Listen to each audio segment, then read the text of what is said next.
안녕하세요, 요셉입니다. 오늘은 자존감 낮은 사람들이 자존감 높이는 그런 실천 전략 7가지에 대해서 함께 이야기를 나눠보도록 하겠습니다.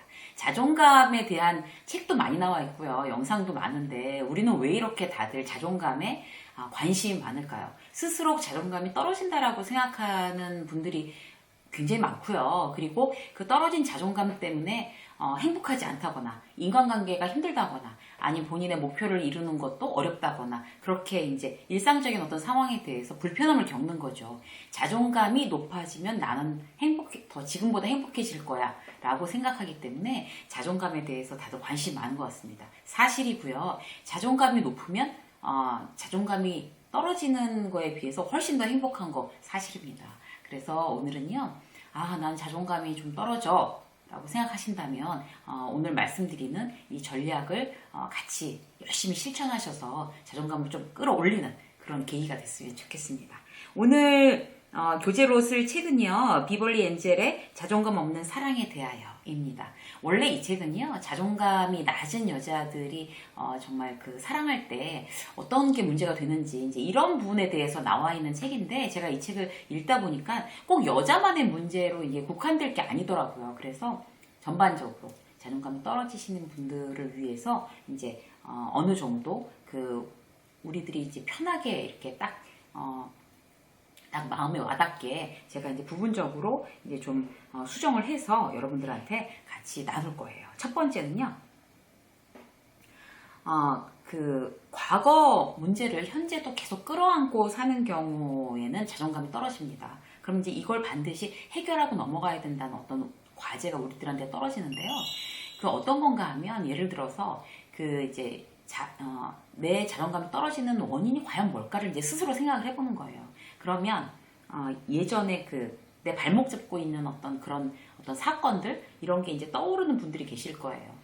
학교 때 왕따를 당했다든지, 아니면 별로 행복하지 않은 학창 시절, 어린 시절을 보냈다든지, 형제랑 또 이제 집 같은 경우는 너무 이제 엄한 아버지 밑에서, 아니면 굉장히 히스테리컬한 엄마 밑에서 이렇게 컸다든지, 아니면 형제랑 비교당해서 누나는 말이야, 언니는 말이야, 이렇게 잘하는데 너는 도대체 너 하나가 완전히 정말 가문의 정말 진짜 오명이다 이러면서 단지 공부 못한다는 이유만으로 이랬던 경험들도 있고, 다른 형제들은 다 문제가 없는데 나만 사고 쳐가지고 나만 거의 부모의 근심으로 이제 커서 거기에 대한 컴플렉스가 심하다든지, 그래서 이제 부모한테 정서적인 어떤 학대를 당했다든지, 회사에서 이직을 하는 경우에 왜 그렇게 한 회사에 적응을 제대로 못할까, 이렇게 생각을 해보면 전 회사에서 이제 왕따의 경험이 있어서 계속 그 감정이 해결되지 않고 이제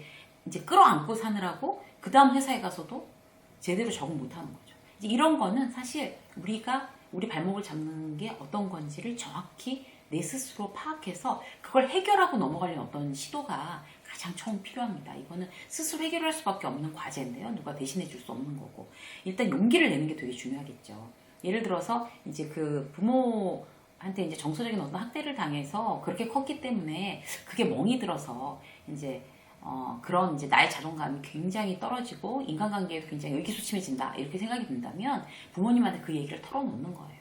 부모님한테 그 얘기를 털어놓고 이래서 굉장히 내가 힘들었다 그동안, 형제랑 갈등인 경우에 형제한테 털어놓고, 그래서 정말 그쪽 이제 부모님이나 형제가 당연히 받아들이겠지만 받아들이지 않는다 하더라도 일단 표면적으로 말을 딱 꺼내놓고 해서 일단 나는 그 감정으로부터 자유로워질 필요가 있습니다. 상대가 받아들이든 받아들이지 않든 그게 중요한 건 아니에요. 일단 내가 그거를 딱 표면에 드러내놓는 거, 이게 우리의 자존감 향상을 위한 어떤 가장 큰 스텝이 될 수가 있는 거죠.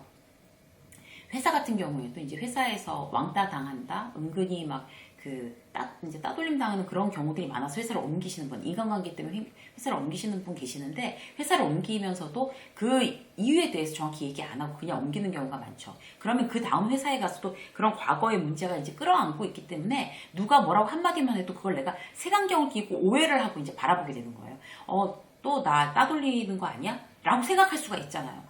저 사람 나한테 또 이제 굉장히 해코지할 것 같은데? 라는 어떤 그러면 이제 그 회사에서도 적응을 못 하는 거죠. 그러면 무조건 만약 회사를 옮길 때 이런 문제 때문에 내가 굉장히 힘들어서 회사를 그만두는 겁니다라고 얘기를 할 필요가 있어요. 그러면 그들이 이제 나쁜 사람들이라서 뭐야 뭐 나가면서 뭐 저렇게 막 휴적도 나가라고 얘기도 할 수 있지만 나가는 마당에 내가 뭐 그런 얘기를 다 해야 되는 거죠. 그래서 그런 직장 상사의 어떤 그런 폭언, 어떤 인격적인 모욕 이런 것 때문에 난 회사를 그만두는 겁니다. 라고 얘기를 하고 나와야 그 감정으로부터 자유로워질 수가 있어요. 그리고 이제 그 동료들한테도 만약에 이제 내가 정말 피해를 입었다 그러면 이만저만해서 굉장히 뭐 당신들한테 서운했다.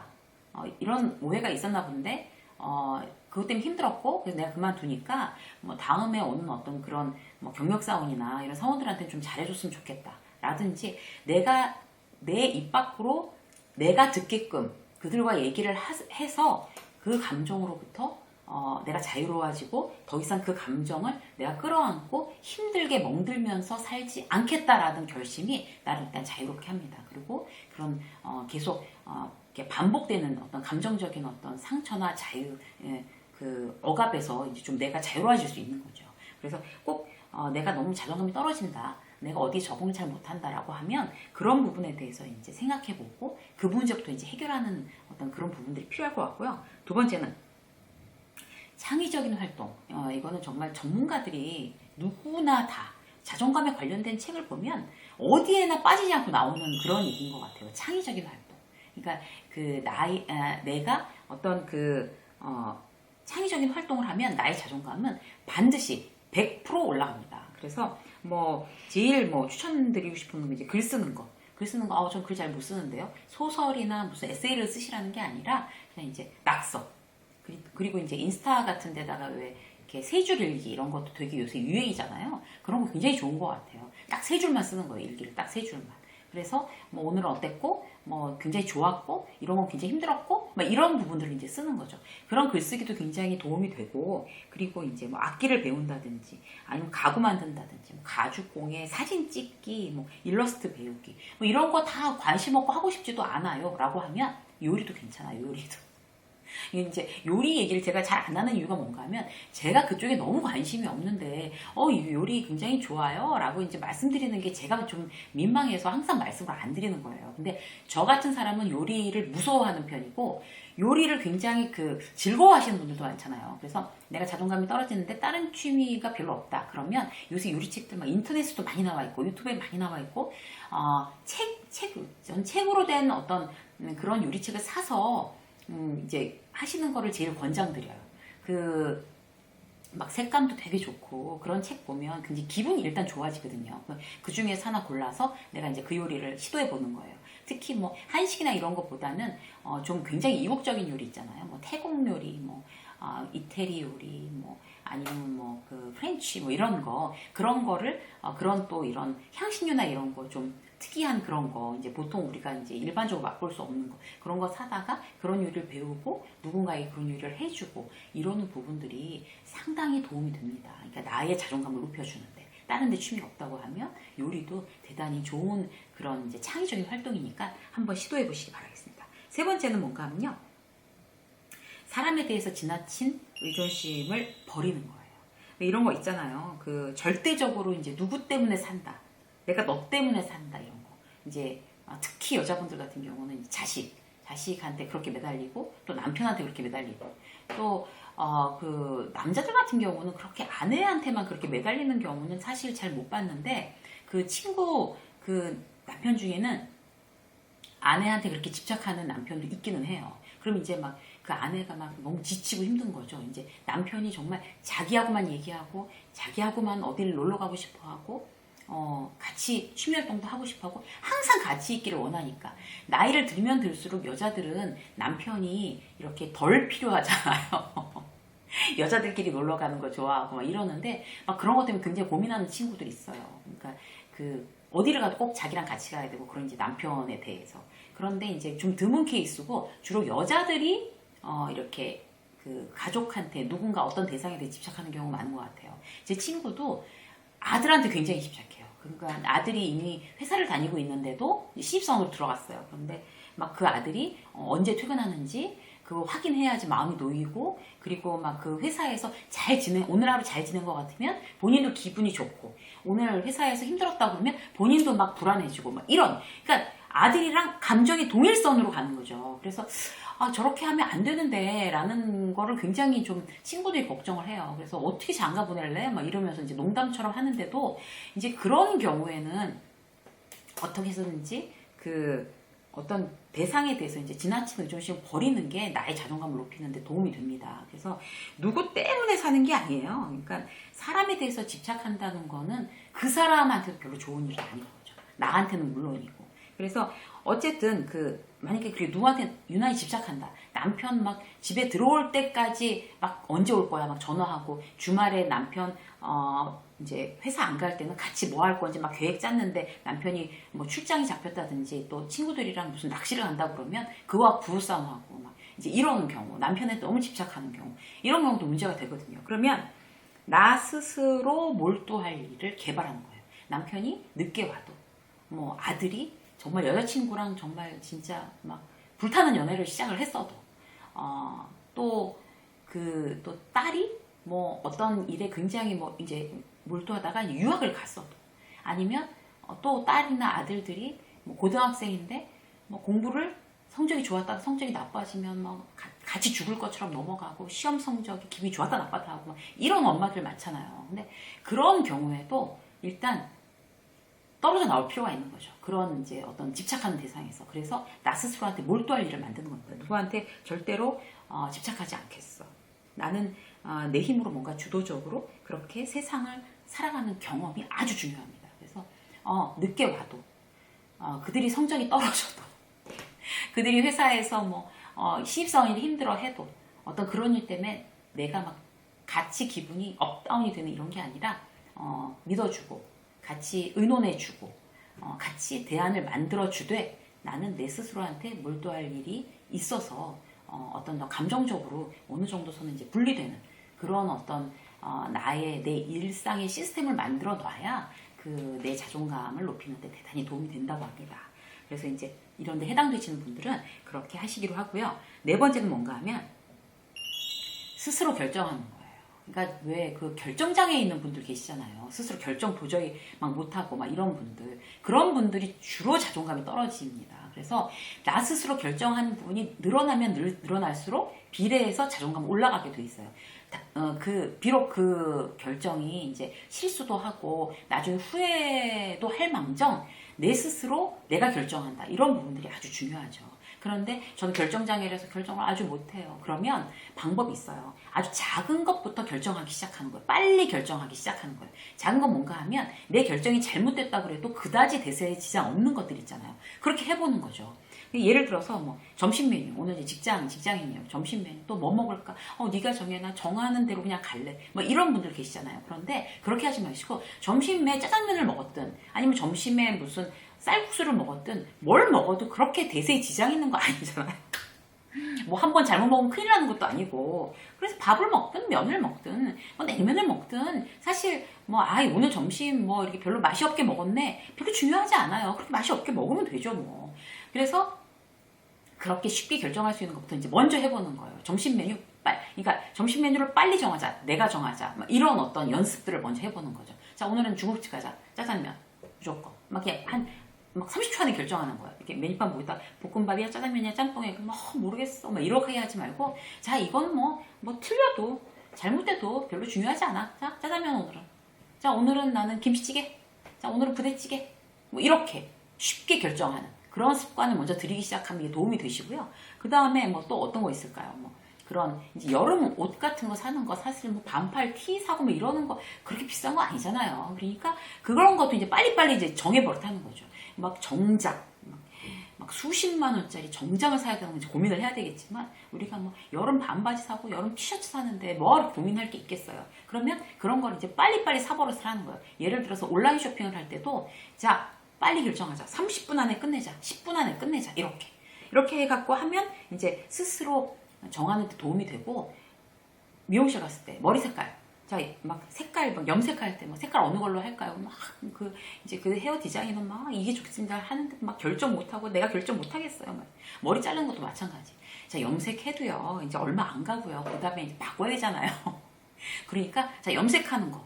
자, 빨리 결정해보고, 과감하게 결정해보고, 머리 자르는 거 어차피 나중에 잘하잖아요. 그러니까, 자, 어차피 잘할 건데, 뭐, 영원히 그 머리 자르고 나서 짧은 머리를 있을 거 아닌데, 그러니까 뭐, 과감하게 스타일을 변신해보고, 이렇게. 그래서 대세에 지장 없는 거는 빨리빨리 결정해서 빨리빨리 바꿔본다. 이런 양을 계속 늘린다. 이렇게 결심하시면 대단히 도움이 될 거라고 생각이 됩니다. 그럼 나중에 중요한 일도 결정하는데 그렇게 두렵거나 그렇게 시간이 오래 걸리거나 오래 생각한다고 좋은 결정을 내리는 건 아닌 것 같습니다. 그렇게 해서 이제 결정하는 거 해보시고요. 자, 5번째 볼까요? 자기 자신을 돌보는 거예요. 자존감 낮은 분들의 대표적인 특징. 나 자신에 대해서 굉장히 함부로 하죠. 남들한테는 잘하면서. 그러니까 나 스스로한테는 막 비난하고 막 못살게 굴고 들볶아 먹고 남들한테 막 칭찬해주고 나 혼자 속으로 골고 막 이러잖아요. 근데 그렇게 하면 안 돼요. 내 인생에서 내가 제일 중요하고 나를 내가 돌봐줘야 되는 거예요. 그러니까 내가 나를 소중하게 여기고 돌봐주지 않으면 누가 나를 그렇게 공주마마 무슨 왕자님 이렇게 하듯이 떠받들고 돌봐주겠어요. 그렇지 않거든요. 내가 나한테 잘해주자. 이제 이렇게 결심을 해야지 자존감이 상승하는 겁니다. 자존감이 높아야지 나 스스로를 돌보지 자존감이 떨어지는 사람들은 그렇게 힘들어요 라고 말씀하실 분들이 계세요. 그런데 힘들면 힘들수록 자꾸 노력해야 돼요. 그렇지 않으면 자존감은 영원히 바닥을 막 치는 거죠. 자, 나 스스로를 이렇게 잘해주기 위해서 우선순위 이제 하루에 해야 될 일들이 있잖아요. 이것도 해야 되고 이것도 해야 되고 너무 바쁘고 막 누구도 가서 챙겨봐 줘야 되고 뭐 누구도 병문안도 가야 되고 어디도 해야 되고 누가 부탁한 거 들어줘야 되고 이제 이렇게 생각을 한단 말이죠. 그런데 그 중에서 우선순위에서 나를 위한 나를 쉬게 하고 나를 돌보는 시간 2시간 뭐 예를 들어 사람마다 다 다르지만 2시간 딱 빼놓기. 자, 너무 안 되면 1시간 빼놓기. 이 시간은 나를 돌보는 시간이야. 나를 쉬게 하는 시간이야. 그 시간엔 뭘 할까? 미리 정하는 거죠. 아, 오늘은 그 시간에 내가 그 우선순위로 빼놓은 1시간에 그게 이제 밤 9시부터 10시든지 10시부터 11시든지 어쨌든 나는 맥주 한 캔 샤워하고 맥주 한 캔 갖다 놓고 넷플릭스로 내가 좋아하는 드라마 볼 거야. 라든지 아니면 내가 나를 돌봐줘야 돼. 정말 더 실력 있는 사람이 되고 싶어. 책을 볼 거야. 그 시간에. 아무 방해 안 받고. 아니면 공부를 할 거야. 그러니까 뭘 해도 아니면 친구랑 수다 떨 거야. 이게 정하는 거죠. 그래서 그 시간은 반드시 빼놓는 거예요. 그게 나를 돌보는, 자기를 돌보는. 그래서 난 굉장히 소중하니까 내 시간을 내가 누리고 나를 이렇게 충전시키는, 내가 나를 충전시켜야 돼. 주인공은 원래 이렇게 잘해줘야 되는 거잖아요. 내가 내 인생의 주인공인데, 주인공 배우인데, 잘해줘야 되는 거죠. 그래서 그렇게 이제 뭐 친구한테 불려나가서 하하호호 하면서 막 같이 옷 사러 가는데 가서 봐주고 근데 그게 즐거움은 하는 건데 막 너무 내가 싫은데 힘든데 뭐 저렇게 가자 그러니까 어떻게 할 수 없이 가야지. 이거는 절대 있을 수 없는 일. 그 친구한테 이제 너무 그 친구가 좋아 잘해주고 싶으면 어쩌다 한번 그렇게 하는데 매번 내가 힘든데도 강제로 불려나가진 않는다. 이런 원칙을 정해놓아야 되는 거죠. 자, 6번째 볼까요? 생활의 균형을 유지하는 거예요. 그러니까 그 일할 때, 쉴 때 확실하게 구분하고 그 다음에 내가 왜 그 사람 사이에서도 이제 사람과의 거리, 건강한 거리도 균형. 너무 누구한테 막 엎어지고 막 집착하고 이러지 않고 균형을 유지하는 거. 이거 굉장히 중요하고요. 그리고 그 친구들도 이제 좀 천천히 사귀고 너무 집착하지 않는 거. 이런 부분들이 중요합니다. 그러니까 막 누구 생각 너무 좋아, 너무 괜찮아, 매일 전화하고 난리가 나고 이제 이러는 게 사실 건강한 거리가 아니거든요. 모든 거에 균형을 잡자 이런 원칙을 세우세요. 그리고 일도 열심히 집중해서 하되 쉴 때는 확실하게 쉬어주자. 그거에서도 이제 뭐든지 균형. 그다음 사람에도 균형. 그 다음에 내가 이제 자격증을 따기로 했어. 그런데도 이제 물론 거기에 몰두하는 것도 좋지만 그걸 해서 나를 완전히 그 에너지가 완전히 바닥날 정도로 그렇게 균형이 무너지는 그런 일은 하지 말자라고 미리 결심하는 게 굉장히 중요해요. 그리고 마지막으로 한 가지 볼까요? 홀로 내가 성장하겠다고 결심하는 거 중요합니다. 뭔가 하면 나한테 집중하는 거. 결국 나한테. 내가 성장하고 내가 잘 돼야 남들한테도 내가 잘해줄 수가 있어. 그러니까 남들한테 막 엎어져서 막 내가 잘해주는 거 이것부터 우선적으로 생각하지 말고요. 내가 날마다 조금씩이라도 성장해야 남들에게 도움을 줄 수 있다라고 생각하고 내 발전, 나는 어제보다 오늘 조금 더, 요만큼 더 발전해야지라고 결심하는 거. 그래서 정말 뭐라도 내가 발전할 수 있는 방법이 어떤 게 있을까? 굉장히 다양한 방법이 있잖아요. 운동하고 음악 듣고 뭔가 취미 활동을 하고 그런 어떤 그 강의를 하고 싶으신 분들이 스피치 훈련하시는 분들도 많은데 그런 스피치 훈련을 한다든가 뭐 글을 쓴다든가 그러니까 자기가 요만큼이라도 성장할 수 있는 내 전문 분야에 대해서 더 공부한다든지 이런 거에 대해서 끊이지 않고 관심을 갖는 일, 나의 자존감을 높이는 7번째 방법입니다. 자, 오늘은요, 자존감 낮은 분들이 이제 건강하게 자존감을 탁 올리는 그런 방법, 실천 전략 7가지에 대해서 얘기했습니다. 여러분들이 이렇게 맞다고 생각하시는 부분 이렇게 탁 응용하셔서 자존감 높아서 행복하고 성공하는 그런 모든 분들이 되시기를 응원하겠습니다. 유세민 직장서 오늘 여기까지 하겠습니다. 고맙습니다.